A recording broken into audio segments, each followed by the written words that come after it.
It's been over a month since we had Steve Howard on the Coaches Show. It's been quite some time since we've had a Coaches Show. It's even been 2 weeks since we last had an Austin Bruins hockey game, but we are coming up on all of those. This is another edition of the Austin Bruins Coaches Show. I'm David Coyer. Joining me is Steve Howard. Coach, welcome back to the show. We had Al on the last time, but that was all the way back in 2024. How have you been? Yeah, I've been great. Thanks for having me. Absolutely. I mean, you have to be doing great. The Detroit Lions, number one team in the NFC in the playoffs, had a bye week. How excited are you for this upcoming Sunday? Yeah, well, it's Saturday, but the game's on Saturday. I didn't even know that. The game is on Saturday, so unfortunately, I'm not going to be able to watch the game because we're going to be busy playing our game. But no, I'm excited. I think every Lions fan is. We've been waiting all year for this. It's now one game elimination, so let's see what we can do. It almost takes the stress off of not having to watch the game and kind of just occasionally checking the scores during intermission and kind of seeing all that. Does that take the stress off a little bit more? Yeah, but it is what it is. Like, it's for us Detroit fans, like it's out of our hands, right? We're just hopeful. Hopefully they keep doing what they've been doing all year, and it's gonna be nice to get some of those guys that have been injured on the defensive side of things back into the lineup, and we're just.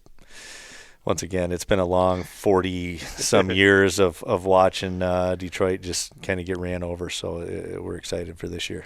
Well, I know what Bruins fans are looking forward to. It's been a long month since the last time the Bruins have been at Riverside Arena, but this coming weekend, welcoming in the Watertown Shamrocks on Friday and Saturday, 7:05 puck drop. You can get those tickets at tickets.austinbruins.com. Bruins had the weekend off last weekend, but the weekend prior making that last trip to Watertown, and well, Friday, a win, extending the point streak to 21, but then Saturday, that very historic point streak coming to an end, 21 straight games with a 3-2 loss to Watertown on Saturday. We've talked a lot, obviously, throughout this point streak about the importance of this point streak. Now that it's over, what's the mindset of the team and going forward? Well, I mean, just like anybody, when a streak ends, you got to start a new one, right? So that said, like, our goal is to get right back on the horse, and it was a different weekend. You get that Christmas break, and we've seen it across the league. Like, it almost looked like we weren't fully back into our season, or back here into and playing our game and our structure. And on Saturday, we basically, there's no easy way to say it. We were all off, and from our goaltending to our defense to our forwards, even our coaching, we just weren't on it. And when all those pieces fall into place like that, the stars aligned for Watertown, and they took advantage of it. And hats off to them; they got a win. So. And Watertown actually doing quite well at home, beating St. Cloud before that holiday break, beating the Bruins, and then last weekend a clean sweep of the Minnesota Mallards at the Prairie Lakes Ice Arena. But before we get to that, you talked about having the week off for the Christmas break, the holiday break, and then we had the Watertown series, but then last week the Bruins had off again. Now that can be looked at one of two ways: a week to make those adjustments, have kind of the weekend off to rest, really look at it, or it could be looked at as, well, now we just had the week off, kind of coming out flat against Watertown. Do you see that happening again this weekend against Watertown? Or I guess what I'm trying to ask is, was that week really beneficial or hurtful to have off? We're going to find out on Friday, huh? No, that was my point today in practice. I talked about it. It can go one of two ways, just like you said. We can come out of this second break. Basically we come back, we play a weekend, and then we get another break. This time we didn't go home. The guys stayed on the ice. We did shore up some things structurally, got back to doing some of the detailed things within our structure that we've been talking and preaching all season long that maybe we started to get away from. We got a little loose on, and our expectations are for the guys to go out and execute on Friday and Saturday. That's kind of been the theme for the last 2 weeks. And, we got one more practice tomorrow before Friday hits. And, I like what our guys are doing right now in practice. And we're doing quite a bit of video work, too, with all this. And hopefully that translates into a good hockey game on Friday from us. And, of course, entering the season, Watertown being one of the two new teams in the Central Division, along with the Minnesota Mallards, now a loss to both of those franchises. But otherwise, the series against the Shamrocks is 5-1, but what that 5-1 doesn't really show is a lot of close battles, including the first game ever between these two teams, a 3-2 come-from-behind overtime victory out in Watertown. And even you look at the 4-1 game that was here in Riverside, I remember talking with the Shamrocks broadcaster and being like, it's a 4-1 game, but that was a much closer game than really what 4-1 showed. And what's the mindset going into this weekend, especially with how many close games have been with Watertown and, again, coming off of the loss against the Shamrocks? Yeah, I mean, every team in our division's good. Like, it's a scenario where maybe the record doesn't reflect that. Sure, we've all been played on teams and coach teams where maybe you just found a way to lose at some point. They're finding ways to win right now, and the last 4 or 5 have been wins for them. So if the guys take them lightly, or if we don't come out and play our game, they're going to come in here with a lot of confidence, and they're going to try to jump on us. And like you said, we've had some close games, and I think whenever you have close games, that's where your big players need to shine, or you need a big play to step up, and whether it's scoring a big time goal like the overtime goals, or tying it up with a good tip in front, like we did in that game you just referred to tie the game and send it to overtime. Those are the plays that you need, and it's not always the Lorenzas and the Malcasians or the Paddingtons that score those goals. Sometimes it's the Beckwiths in that case, and so you need somebody to step up and carry the weight, and those are character wins. That's what we all like to call them. And if you find ways to win in those games, it gives the team confidence and hopes. And right now, Watertown has that confidence and hope, and they're coming to our building. So that's been kind of the message all in the last 2 weeks that we've been saying to the guys. You need to be prepared here, because dropping that Saturday game to them and then watching them roll over the Mallards here, we got to work it out for us. And, of course, a big factor in all that, I mentioned all those games taking place at Prairie Lakes Ice Arena. They've got a great crowd there, actually selling out. I know they sold out at least one of the games last week against Minnesota, and every time we've played there, a great crowd there. Now coming back to Riverside, taking away those Watertown fans.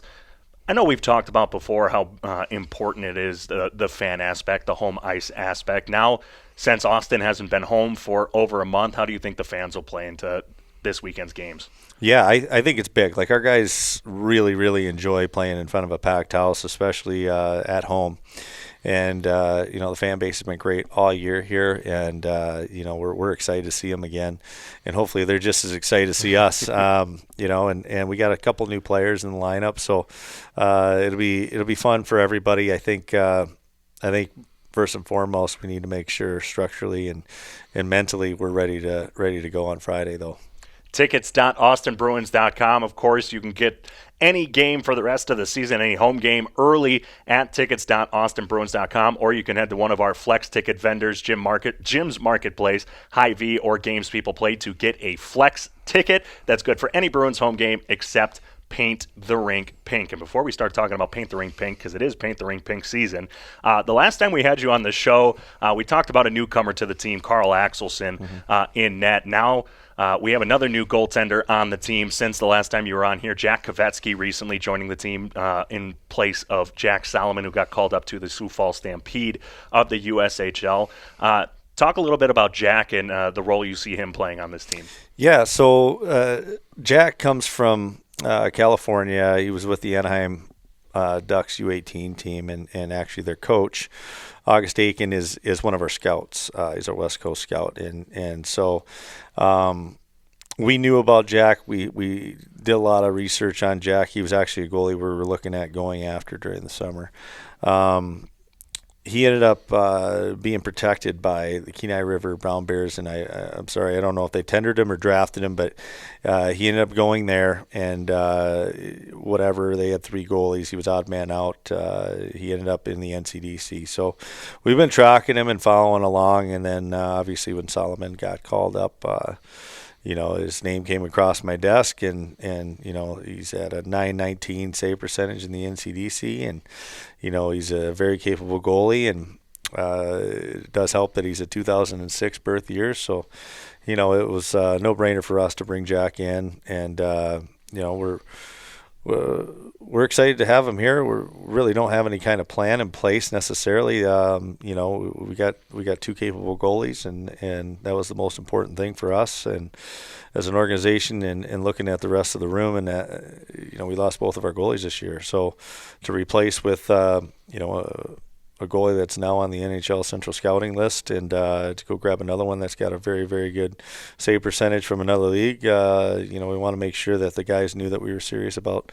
We're still keeping the foot on the gas here as a coaching staff, and we brought in 2 guys that can both do it.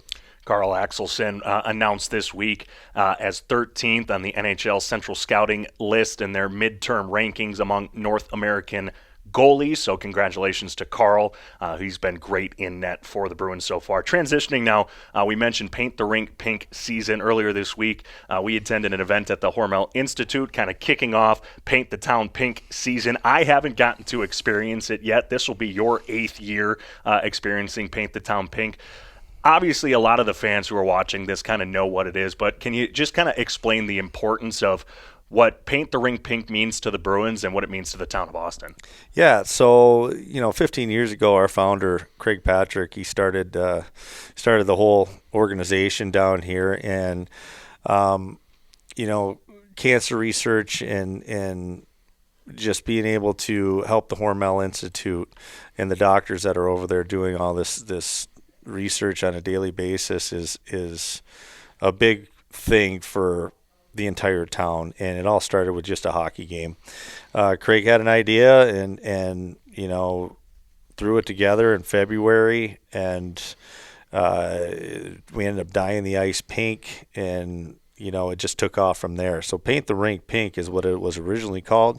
Now it's Paint the Town Pink, because the entire town, this small town of 25,000 people, has raised over $3 million in the 15 years, which is crazy that a small little town like that can do so much, and a big part of cancer research, and we're really trying to help the doctors over there just to take further steps in solving this disease. So it's exciting for us to be a part of it every year, because we all come together for it. It's honestly, it was like events that spanned over a course of a week, but really it's like the entire month here. The town is pink, and when I say that, like, you're going to see flags all throughout the streets, pink flags. Once again, the ice is dyed pink for that game alone. It's standing room only in here. If you don't have your tickets, I strongly suggest you get them now, because it'll be sold out. It's a wild experience for our guys to play in, and it's, if you can't get up to play in front of 2,500 people, it's loud, it's a great atmosphere, and it's such a great time in this town to help support the people that need it. And every year they pick an ambassador. It's someone that has gone through cancer, and we got to meet her last night at the event that was held at the Hormel Institute, their business after hours, and by the chamber, and so we're excited to have her come out, and all the former ambassadors to come out, and the guys are gonna put on performances after the game, and they're gonna auction off jerseys, and all the proceeds go to the Hormel Institute, which to be a part of that. This is my 8th season, and I'm beyond excited for that game. But more importantly, it's great to see the survivors. That's probably the biggest thing, is seeing their faces when they come to this event, and maybe more importantly, like, to remember the ones that didn't get through it. So yeah, we're excited.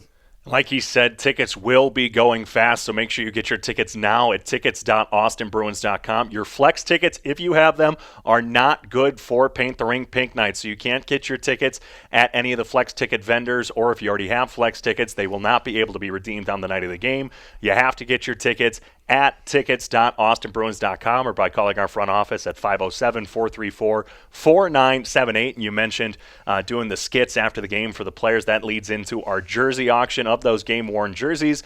If you would like to sponsor a jersey and honor a loved one or a friend who has been affected by cancer with a message on the back of a player's jersey, you can also call our offices and have that done. That is $750, and not only do you get the message on the back of the jersey, but you get that player's jersey after Paint the Rink Pink Night. So again, call our offices with any questions, or if you'd like to do that, 507-434-4978. All those proceeds go to benefit the Hormel Institute and Cancer Research. And like you said, a lot has changed over these last 15 years with the Paint the Rink Pink event expanding to Paint the Town Pink. But last year, another addition to all the festivities was added, the Black and Gold Gala. And to my understanding, it was a brainchild of yourself and Brian Schultz. Talk about how the Black and Gold Gala came to be and kind of what that night entails as well. Yeah, so Brian and I were sitting around talking, and you know, as I explained earlier, like the town has turned pink. Like we have a polar plunge that's operated by Hootnolies. You know, there's a demolition derby over at the fairgrounds. There's just so many different things that are going on that week, and it's just events that all lead up to the game. We were starting to brainstorm. We started asking each other, like, what do we not have, or what are we not doing that, you know, maybe the person that isn't a hockey fan, or maybe they can't get a ticket, or maybe they just don't want to jump into a frozen lake. What do they want to do? And, you know, that's when we kind of came up with, we don't really have events where, you know, our wives can really get dressed up and wear a nice dress and maybe go get their hair done. Or the guys, you know, get to pull out that suit or maybe a tuxedo or whatever it is they have in the closet stuffed way in the back. And so we came up with this plan. I mean, essentially it's an adult prom. We get dressed up. We get to go into the Austin Country Club, and, you know, they're one of our big sponsors, and they make the upstairs of that club, which is, you know, basically a huge hall, and they make it look really nice, along with Brian Schultz and his wife.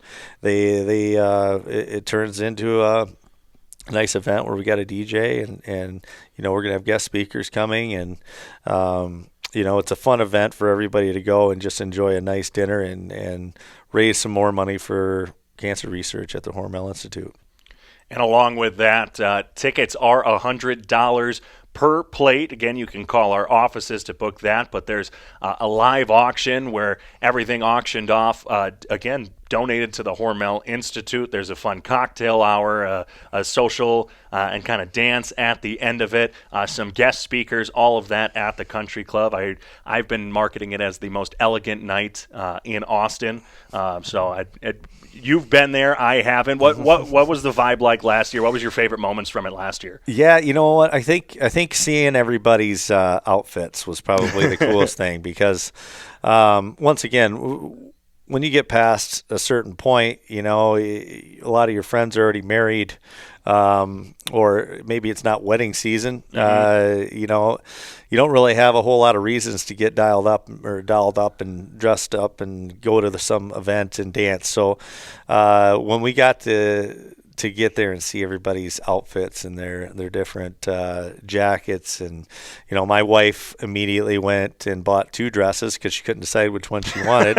So she's going to wear her second one, or her other one that she didn't wear last year. She's going to wear her other one to this event this year, and that's what's fun. You know, everybody goes all out. There's people that will have lots of gold or lots of black, and you know, when you get to go and sit down and look the part, and enjoy a nice evening out with some friends.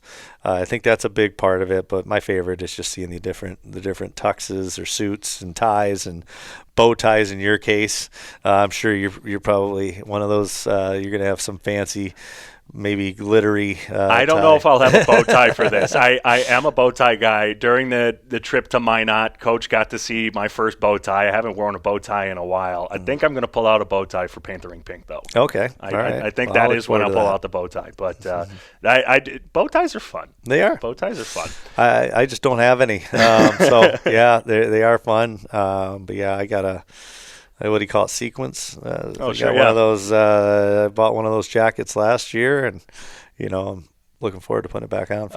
I hope while I'm gonna in the post editing, I'm gonna put the picture of you and the two Bryans with what you guys wore, because you guys each had your nice little. You were wearing your sequence. Brian Redines was wearing his kind of all gold, and then Brian Schultz had the nice little black tuxedo kind of looking thing. So you guys all kind of showed what it looks like to get dolled up for this event. But again, tickets $100 for the Black and Gold Gala, with all of that going towards the Hormel Institute.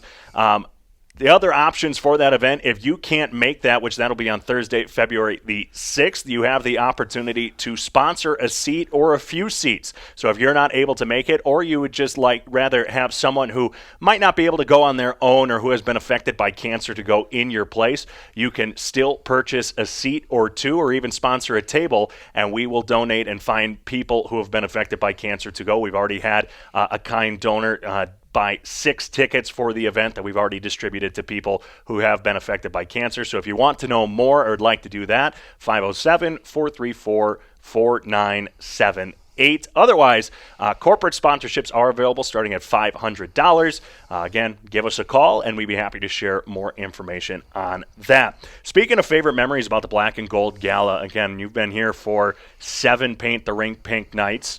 What was your favorite moment? Yeah, well, technically it's 6. We had the COVID year hit, or maybe sure. It was, I think it was just we had to miss 1. Gosh, it might have been 2. So I think I've been able to do 5. Because, I think the next year when we came back, we still couldn't do Pink the Rink Pink because we were at a limited attendance venue. But my favorite, and I got asked this by Paige, and he did a video, so I don't know if that video was supposed to be just shown on that night, but my favorite was the come from behind win against the Magicians. We ended up going into overtime. If anybody's seen the Pink video, there's a video out there called Pink back in 2018. They filmed it, and it was we ended up coming from behind, tying the game 4-4, I believe, and Dante Sheriff strips a puck or gets a puck in the overtime and ends up on a breakaway and scores, and the place just erupts. It was it had everything you could ever want in a hockey game, and if you weren't a hockey fan or never been to a game and you came that night, I guarantee you were a hockey fan when you left.